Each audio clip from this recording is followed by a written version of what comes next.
Hola, la inmigración está ocupando el centro del debate político en muchísimos países, desplazando cuestiones que uno pensaría que son más importantes como la educación, la sanidad, la vivienda, el desarrollo económico, la desigualdad, la pobreza, el hambre. Para la derecha, la inmigración está siendo una manera muy barata de hacer racismo y de generar miedo. El miedo que siempre provoca el otro, aquello que es diferente, aquella persona que tiene un aspecto peculiar, que habla otro idioma, que tiene otras creencias, que tiene otras costumbres, que canta diferente, que baila diferente. Esto que yo he llamado la otrofobia y que alimenta una derecha para la cual es muy barato ser racista contra el inmigrante, porque ser racista contra los propios cada vez les sale más caro, una vez que los propios han aprendido a enfrentar, a responder, a reaccionar ante los ataques racistas de sus propios compatriotas. Pero el inmigrante, sobre todo el inmigrante ilegal que vive con miedo a ser devuelto a su país, a ser encarcelado, a ser apaleado, ese calla y por lo tanto discriminarlo, atacarlo, usarlo como elemento del miedo resulta mucho más barato. La respuesta de la derecha ante esta presunta invasión, que como veremos no es tal, es cerrar las fronteras, poner un muro, la solución de Bush, incluso propuso poner un muro a lo largo de todo el desierto del Sáhara, el genio, poner una barrera infranqueable que dice ahora la ultraderecha española, cerrar las fronteras e impedir que entren todo tipo de inmigrantes, salvo aquellos que sean de la etnia adecuada o que tengan algunos premios Nobel a su nombre, que hayan registrado varias patentes que puedan traer, que tengan millones para invertir o que sean por lo menos actores famosos, deportistas olímpicos o futbolistas de élite. Precisamente toda esa gente que no es la inmigración habitual que recibe ningún país del mundo. Y ante ello la respuesta no es clara. ¿Cuál es la respuesta? Abramos las fronteras. Hay quien lo dice, hay que abrir las fronteras y que entre todo el mundo. Ya es inviable. Ojalá y fuera así. Qué bueno que pudiéramos tener un mundo en que las desigualdades entre los países no provocaran estos flujos migratorios y pudiéramos derribar las fronteras como se han derribado dentro de Europa y hubiera un libre paso de personas. Esto sería lo ideal y es quizás a lo que debemos tender en el futuro, pero en este momento es totalmente inviable, independientemente de que le da enormes armas a la derecha para señalar que precisamente lo que quieren quienes no están de acuerdo con ellos es llenarnos de invasores. El presunto problema de la inmigración es en gran medida absolutamente artificial. Se ha creado la idea de que hay muchos inmigrantes y esto no se sostiene. Por ejemplo, según el Eurostat de febrero de 2018, los italianos creen que en Italia hay un 24,6% de inmigrantes, 1 de cada 4 habitantes de Italia, cuando en realidad solo hay un 7%. 7 de cada 100 personas en Italia son inmigrantes y repito, muchos de ellos europeos. En España, la percepción es que hay un 23,3% de inmigrantes, también casi 1 de cada 4 personas que vemos en la calle es un inmigrante, cuando en realidad solo son inmigrantes el 8,8%, y eso incluye a los alemanes y británicos que vienen a pasar su jubilación en las playas del Levante y del sur español. La percepción de que existe una gran cantidad de inmigrantes que nos están invadiendo es errónea. En España se ve fortalecida por un hecho: España es la puerta de entrada a Europa, es el punto geográficamente más cercano a África y por lo tanto es el punto que con más facilidad se utiliza para hacer el recorrido por mar, jugándose la vida de muchísimas personas que buscan llegar a Europa. Pero no llegan a España, no están ni siquiera tratando de llegar a España, sino de estar en Europa para poderse desplazar a donde ya tienen familiares, amigos, a donde ya hay flujos migratorios. Es más fácil llegar a las costas del sur de España, por supuesto, que a Oslo, a Ámsterdam o a Hamburgo. Hay algunos elementos que debemos mantener presentes en el debate de la inmigración. Primero que nada, todos somos inmigrantes, o todos somos hijos, o nietos, o descendientes de inmigrantes. Todos, absolutamente todos. En mi caso particular, yo desciendo de por lo menos un inmigrante, mi abuelo, que en 1890 salió de Asturias, tomó un barco en algún punto del norte español y se fue a México, donde hizo toda su vida, donde tuvo a sus hijos y a sus nietos, uno de los cuales soy yo, que en 1999 tomé un avión, me vine a España e inmigré o reinmigré a España. Pero si usted no es inmigrante o no es hijo o nieto de inmigrantes, cosa que ya es dudosa porque casi todos tenemos un abuelo o bisabuelo inmigrante, aunque usted no lo encuentre en su árbol genealógico, usted es descendiente de inmigrantes porque toda la humanidad lo es. Ningún ser humano tiene a todos sus ancestros en el lugar que llama aquí, en el lugar que llama mi tierra, en el lugar que llama mi pueblo. La humanidad surge en África y desde África se distribuye por todo el mundo. Y los grupos humanos emigran constantemente hacia nuevas tierras, por motivos económicos, por motivos sociales, por motivos de guerra, de huir de sus enemigos, por los más diversos motivos, el ser humano acabó ocupando todo el planeta. Y después, mucho tiempo después, algunos regresaron a África.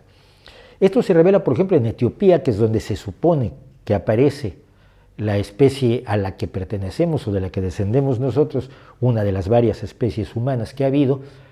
Los etíopes no han estado allí desde hace millones de años. El idioma que se habla en Etiopía es un idioma de la familia de los idiomas del Medio Oriente, entre ellos el árabe y el hebreo, lo cual nos indica que esta gente que hoy vive en Etiopía, sus ancestros primero estuvieron en el Medio Oriente y luego de allí emigraron a Etiopía. Todos, pues, somos migrantes. Pero la mayoría de nuestros ancestros en el pasado, cuando cambiaron de país, cuando cambiaron de tierra, no tuvieron que pasar por un proceso migratorio, no tuvieron que presentar un pasaporte, una visa, rellenar un cuestionario. Siempre me divierte mucho el cuestionario de Estados Unidos cuando uno entra que dice, ¿va usted a cometer un acto terrorista? Y me imagino al tonto que pondrá sí solamente por broma y acaba siendo devuelto a su país. Nadie tenía que pasar por nada de eso. Si uno vivía, hay un inmigrante famoso, si uno vivía en Anatolia y de pronto quería mudarse a Jordania, ponía sus cosas en un burro, se mudaba, compraba o alquilaba una vivienda y ya había emigrado sin pasar por una frontera. La gente a su alrededor lo reconocía como inmigrante, pero no era alguien que hubiera cubierto los procesos burocráticos que inventamos después. La inmigración como tal se inventa junto con el Estado-Nación. La garita fronteriza, el guardia armado que te pide pasaporte, visa, vacunas, que rellenes un cuestionario, etc., es un fenómeno moderno, es un fenómeno del siglo XIX. Antes nada de eso era necesario y se preocupaban incluso más los países por el tipo de bienes que entraban a su país y los impuestos que podrían cobrar por esos bienes que por la gente que entraba. Así, ancestros de los españoles entraron a España en grandes cantidades, algunos más simpáticos que otros, algunos más violentos que otros, algunos con mejores intenciones que otros, godos, francos, celtas, vikingos, árabes, cartagineses, romanos, griegos. El mosaico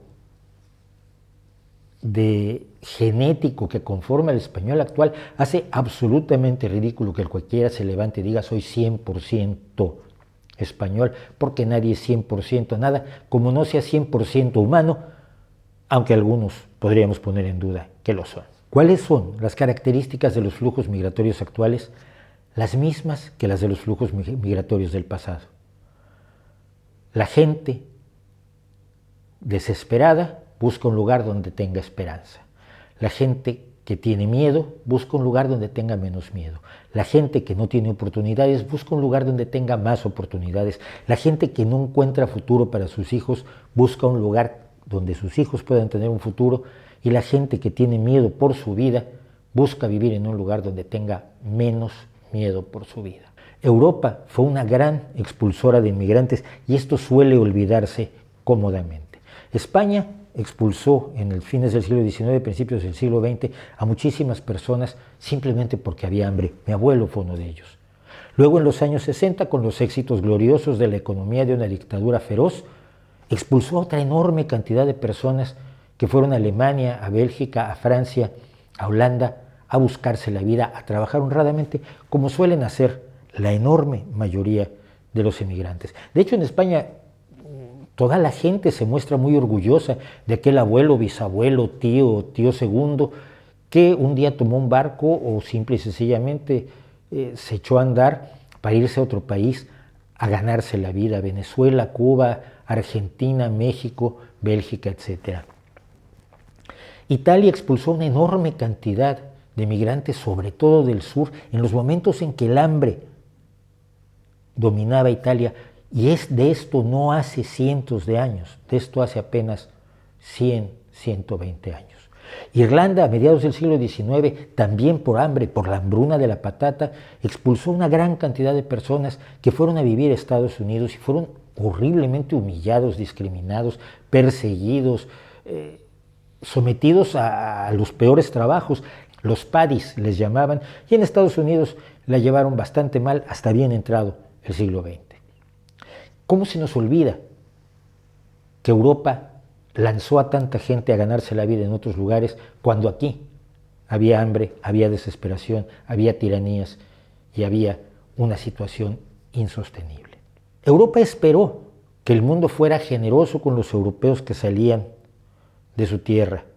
Es razonable que otras personas esperen que Europa sea generosa, sobre todo cuando la percepción de la cantidad de inmigrantes es falsa y sobre todo cuando el bienestar europeo es tal que sus tasas de natalidad siguen cayendo y, poniéndonos lo más neoliberales y fríos que ustedes quieran, si quieren que se sigan pagando las pensiones en Europa, más vale recibir inmigrantes. La nación europea con la mayor cantidad de inmigrantes es el Vaticano, con un 100% de inmigrantes, porque en su territorio no nacen seres humanos.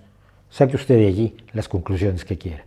Le siguen Mónaco con 64,2% de su población nacional, Andorra con un 56,9%, la isla de Man con un 52,0%, Luxemburgo con un 43,3%, Liechtenstein con un 33,1%, Gibraltar con un 33,0%, Suiza con un 28,9% y así sucesivamente. Si se da usted cuenta, en estos primeros lugares de los países con la mayor inmigración de Europa, no está ninguno de los países donde la inmigración está siendo el eje del debate. Países como el Reino Unido tienen el 12,4% de inmigrantes, Alemania el 11,7%, Francia el 11,6%, Bélgica el 10,4%, Dinamarca el 9,9%. La mejor forma de abordar la inmigración es ayudar a que no ocurra.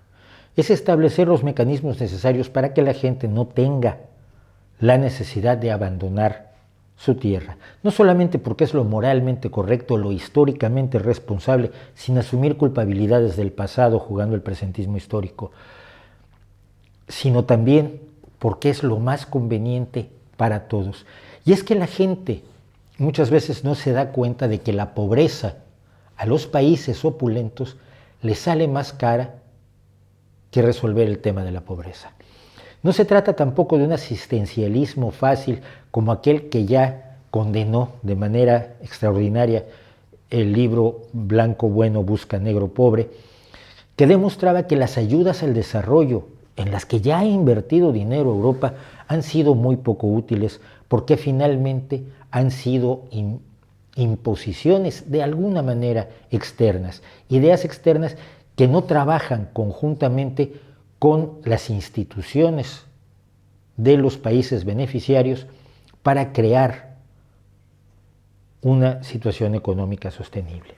Los países que no están expulsando emigrantes hacia Europa son los países que están consiguiendo encontrar su camino, tener cierto crecimiento económico, darle esperanzas, expectativas y oportunidades a sus habitantes. Un ejemplo muy rápido es el de Ruanda, país que en la memoria colectiva europea está fijado como el lugar del terrible genocidio de 1994 entre dos grupos tribales, los Hutus y los Tutsis, y que nos resulta prácticamente imposible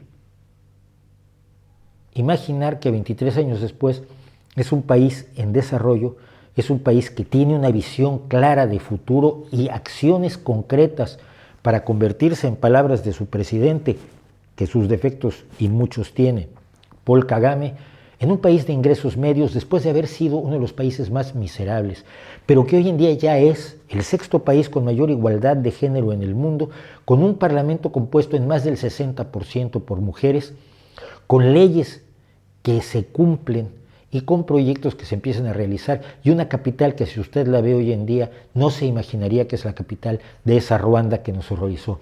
Porque durante 23 años no hemos tenido la capacidad, muchos, de mantenernos al día y ver a Ruanda como lo que es y no como lo que fue.